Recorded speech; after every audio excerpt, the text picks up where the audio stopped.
Assalamu alaikum.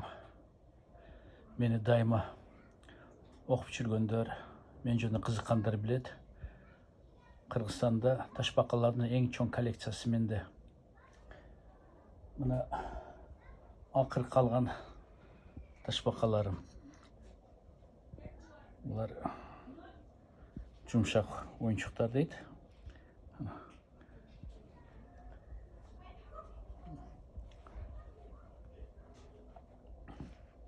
Мындай ташбакалар.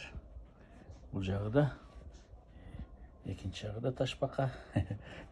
Ушундай күлкүлүү ташбака, жумшак оюнчуктарды алдым. Моореки ташбака деп алып алганмын. Бирок алды жагынан карасаң, кыздарым айткандай, бул божья коробка дейт.